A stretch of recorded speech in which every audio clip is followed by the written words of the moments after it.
नमस्कार. Next example is differential equation solve करायचं आहे. X plus Y dy by D x is equal to sec of X square plus Y square.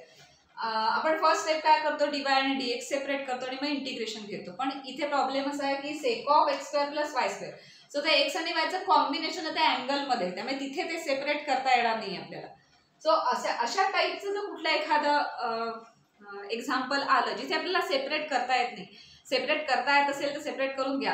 याच्या आधीच्या एका एक्झाम्पलमध्ये e raise to x plus y होतं, ते separate करता आलं, e raise to x into e raise to y, आणि मग ते कॉमन घेता आलं आणि एक्स आणि वायच्या टर्म सेपरेट करता येणं पॉसिबल होतं. पण काही ठिकाणी असं करता येत नाही, तेव्हा सरळ सबस्टिट्यूशन मेथड यूज करायची. म्हणजे दोन व्हेरिएबलमध्येच आपल्याला इक्वेशन ठेवायचे. आत्ता हे वाय आणि एक्स या व्हेरिएबलमध्ये, पण हे जे कॉम्बिनेशन दिसतंय ज्यामुळे प्रॉब्लेम येतो त्याला आपण एक थर्ड व्हेरिएबल सबस्टिट्यूट करायचा. पण डेरिव्हेटिव्ह त्याचं घेताना विथ रिस्पेक्ट टू, आता इथे विथ रिस्पेक्ट टू काय डेरिव्हेटिव्ह ते चेक करायचं. Dy by D X, so with respect to x आहे, त्यामुळे जे आपण थर्ड व्हेरिएबल घेऊ त्याचं derivative with respect to X घ्यायचं. जर इथे D X by D Y असतं तर विथ रिस्पेक्ट टू वाय घ्यायचं. थोडक्यात वायला आपल्याला व्हॅनिश करून डी जो काही थर्ड व्हेरिएबल आहे ते थर्ड व्हेरिएबल आणि एक्स या दोन व्हेरिएबल मधलं ते डिफरन्शियल इक्वेशन फॉर्म करायचं आणि मग ते सॉल्व्ह करायचं. तर अशा टाईपचे एक्झाम्पल्स आले की हे जे असतं त्या कॉम्बिनेशनला काहीतरी थर्ड व्हेरिएबल आपण कन्सिडर करणार, सबस्टिट्यूट करणार. सो सबस्टिट्यूशन मेथड इथे यूज करायची. तर put X square plus Y square is equal to T. आता हे विथ रिस्पेक्ट टू एक्स घेणार सगळं, इथे डीवाय बाय डी एक्स आहे म्हणून. आता X square plus Y square is equal to T आल्यामुळे सेक ऑफ टी हे येणार. पण मग इथे डीवाय आणि डी एक्स असे दोन्ही व्हेरिएबल ठेवून नाही चालणार. मग काय होईल, तीन तीन व्हेरिएबल्स होतील आणि मग कसं इक्वेशन आपण सॉल्व्ह करणार. कारण इंटिग्रेशनच्या कॉम्बिनेशनमध्ये सेपरेटली दोन व्हेरिएबल चालत नाही.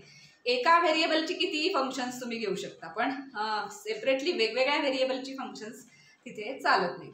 त्यामुळे आपल्याला दोनच व्हेरिएबलमध्ये करायचं आहे. त्यामुळे हा जो टी आहे त्याच्या डी टी पण आपल्याला काढायला लागेल. पण विथ रिस्पेक्ट टू काय करायचं, तर विथ रिस्पेक्ट टू इथे चेक करायचं. डीवाय बाय डी एक्स आहे, so with respect to x आपण या सगळ्यांचं डेरिव्हेटिव्ह घ्यायचं. So differentiating with respect to x, मग त्याची पण व्हॅल्यू आपल्याला इथे आणायला लागेल. Differentiating with respect to x हे पण महत्वाचं की with respect to which variable, कारण मग हे टी आणि मग हे एक्स हे दोनच व्हेरिएबल राहतील, वाय तिथे मॅनेज करायला लागेल आपल्याला. आता काय येतंय ते बघूया. Differentiating with respect to x केल्यावर 2x with respect to x म्हणून डायरेक्ट 2x प्लस इथे मात्र 2y dy by D x असं येणार, कारण विथ रिस्पेक्ट टू एक्स आहे त्यामुळे y is a different variable is equal to d t by D x. टीचं डेरिव्हेटिव्ह पण तसंच राहणार ना, d t by D x असं राहणार. नुसतं 1 वगैरे नाही होणार, विथ रिस्पेक्ट टू एक्स घेतोय आपण. आता ह्याच्यातनं 2 कॉमन दिसतोय, कॅन्सल नाही होणार कारण राईट साईडला नाही आहे.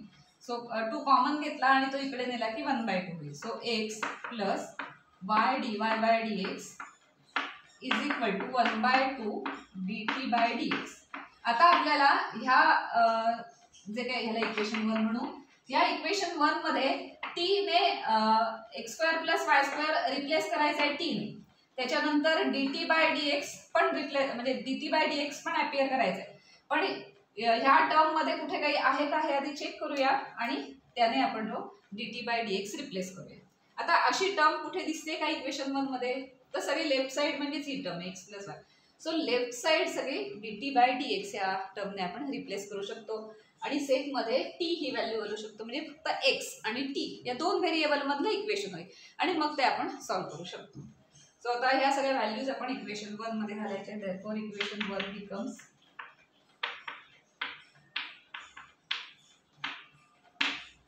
ही सगळी लेफ्ट साईड आहे त्याच्याऐवजी आपण हे लिहू शकतो 1/2 d t by D x is equal to right साईडला काय होणार, sec of t. Sec T.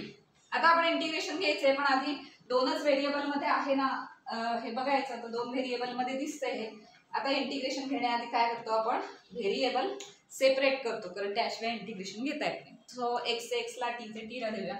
D T इथे न्यूमरेटर मध्ये, त्यामुळे सेक टी डिनॉमिनेटर मध्ये येणार आणि हा डी एक्स तिकडे न्यूमरेटर. 1/2 कुठेही ठेवा, ह्याला ठेवा किंवा तिकडे 2 म्हणून दिला तरी.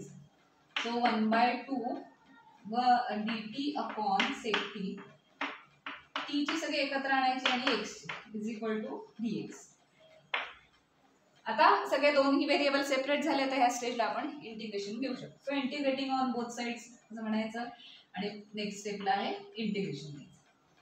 आता 1/sec इंटिग्रेशन नाही, पण 1/sec मीन्स कॉस. त्या कॉसचं इंटिग्रेशन आपल्याला माहिती आहे, त्यामुळे ते रिप्लेस करूया आपण. That implies 1/2 integration cos t dt is equal to integration dx.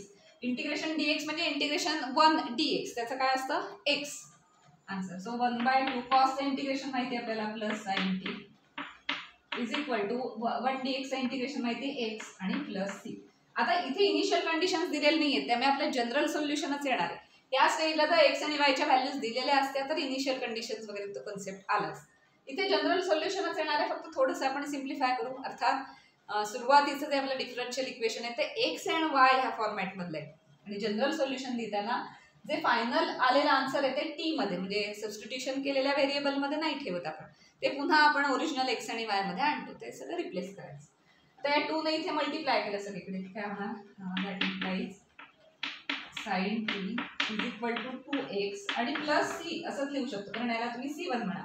मग 2c1 झालं आणि ते त्याच्यात ऍब्सॉर्ब झालं आणि c अननोन कॉन्स्टंटच आहे, तर इकडे आणू शकता ते. That implies sin t minus 2x is equal to c. पण अजून फायनल नाही आले, कारण इथे t दिसतंय, इथे x दिसतंय, t मध्ये नाही ठेवून चालायचं, ओरिजिनल व्हेरिएबल मध्ये आणूया.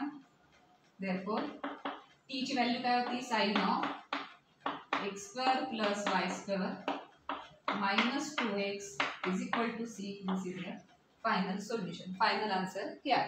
सो अशा टाईपचं आलं तर सरळ सबस्टिट्यूशन करायची, त्याच्या dt by with respect to dy और dx जे काय असेल ते ती व्हॅल्यू काढायची, ती जिथे दिसेल तिथे सबस्टिट्यूट करायची आणि मग नेहमीसारखं सेपरेट करून आन्सर काढायचं.